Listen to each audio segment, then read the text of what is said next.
کیا وجہ ہے کہ ہم عید میلاد النبی نہیں مناتے؟ تو میں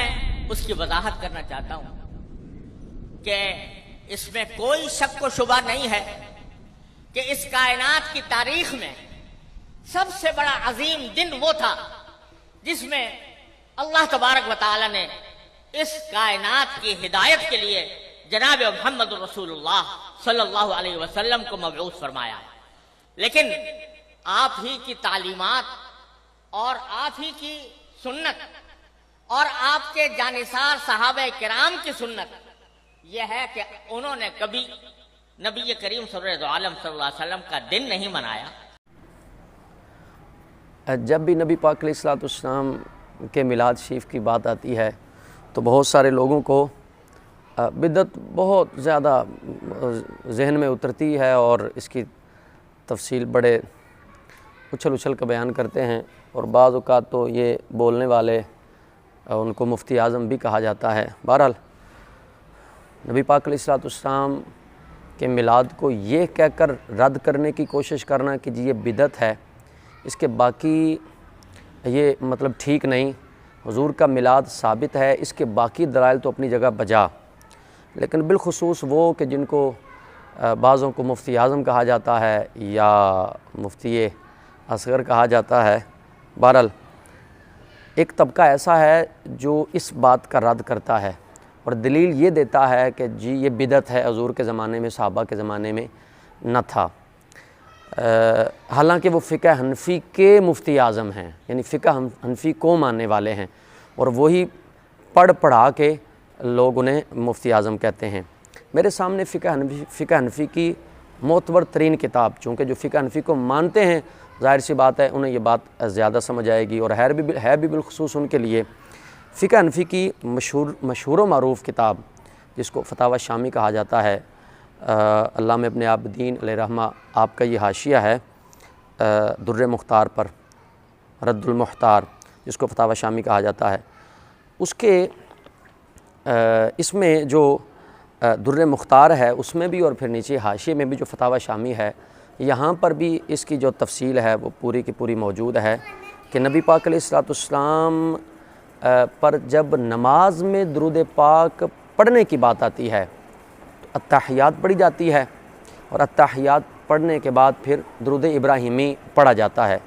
جب درود ابراہیمی پڑھا جاتا ہے تو اس وقت ایسا ہوتا ہے کہ اللہم صلی علی محمد وعلی آل محمد۔ اب یہ جو ہے اللہم صلی علی محمد وعلی آل محمد، احادیث کے اندر یہی الفاظ ہیں، اللہم صلی علی محمد وعلی آل محمد۔ جب ہم میلاد شریف کی بات کرتے ہیں نا اور دلائل میں ہم کہتے ہیں کہ جی مائک ہے، کارپٹ ہے، اسپیکر ہیں وغیرہ وغیرہ یا دیگر چیزیں، تو وہ کہتے ہیں دیکھیں جی جو دین میں اضافہ ہو وہ بدعت مردود ہے، جو دین میں اضافہ ہو،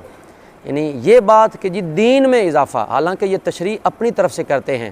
جہاں بدعت کی تقسیم، بدعت کی تعریف، بدعت کی ڈیٹیل بیان کی جاتی ہے، وہاں یہ ڈیٹیل نہیں ہے کہ جو اپنی طرف سے جو دینی اضافہ ہو وہ ناجائز ہے، جو دینی اضافہ نہ ہو وہ ناجائز نہیں ہے۔ حالانکہ مسلمان کا ہر کام وہ دین سے باہر ہے ہی نہیں اگر وہ دین سمجھ کے کرے، اور کوئی بھی کام جو بھلے دینی ہو اور وہ دین سمجھ کے نہ کیا جائے تو اس کی تو کوئی اہمیت نہیں، کوئی حیثیت نہیں۔ تو بہرحال یہ بات کہ جو کہی جاتی ہے کہ جی وہ دین بنا کے اس کو اضافہ کرنا تو یہ ناجائز ہے، یہ جرم ہے، یہ بدعت ہے، یہ مردود ہے۔ اب آپ دیکھیں کہ صرف دین نہیں، دین کا افضل ترین اور بڑا رکن کہ جس کو عماد الدین کہا جاتا ہے، اس نماز کی میں بات کر رہا ہوں۔ فتاوی شامی ہے، اس کی دوسری جلد ہے مکتبہ رشیدیہ کی، اور صفحہ نمبر اس کا 274 ہے۔ اس میں نماز کے طریقے میں بحث کرتے ہوئے علامہ فرماتے ہیں وَنَدُبَ السِّيَادَةُ کہ درود پاک میں اللہم صلی علی محمد وعلی آل محمد یہ احادیث میں ذکر ہے، لیکن آگے علامہ فرماتے ہیں اس میں مستحب یہ ہے کہ سیادت کا اضافہ کیا جائے، یعنی یوں کہا جائے اللہم صلی علی سیدنا محمد صلی اللہ علیہ وسلم۔ آپ اندازہ لگائیں کہ یہ وہ بات جو حضور کے زمانے میں نہیں، احادیث میں موجود ہے کہ درود ابراہیمی ایسے ہے، تو بتائیں یہ دین میں اضافہ ہے یا نہیں؟ کتنا بڑا اضافہ ہے بھی نماز، سلام پھیرنا ہے، نہ نماز ٹوٹی نہ نماز میں کراہت آئی، بلکہ فقہ حنفی کی معتبر ترین اس وقت تک وہ مفتی نہیں بن سکتا جب تک یہ کتاب نہیں پڑھے گا۔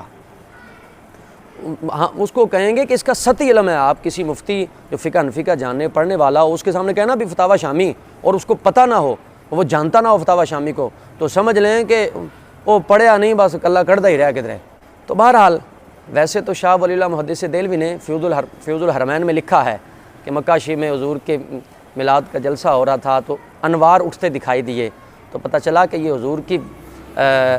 جشن ولادت اور میلاد کی محفل میں جو انوار اٹھ رہے ہیں، جو رحمت الہی اور انوار ملائکہ اٹھ رہے ہیں، یہ وہ نظر آ رہے ہیں۔ تو اگر مطلقاً بدعت کو رد کیا جائے تو بتائیے پھر نمازوں کو پھر ٹھیک کیا جائے؟ یہ فتویٰ علامہ شامی پر لگائیں، یہ کتاب پڑھائی جاتی ہے، اس کا کیا کیا جائے گا؟ تو اصل مسئلہ ہے کہ اس مرض کا علاج کرنا چاہیے، نہ کہ کسی اور راستے پر چلنا چاہیے۔ تو تمام جو مفتی ہیں ان کو ذرا ایک بار ضرور پڑھیں اور ذرا سوچیں کہ مطلقاً بدعت کا فتویٰ کہاں کہاں جا رہا ہے۔ ایویں تو جناب نمازاں بھی سیدھیاں نہیں ہونی ہاں۔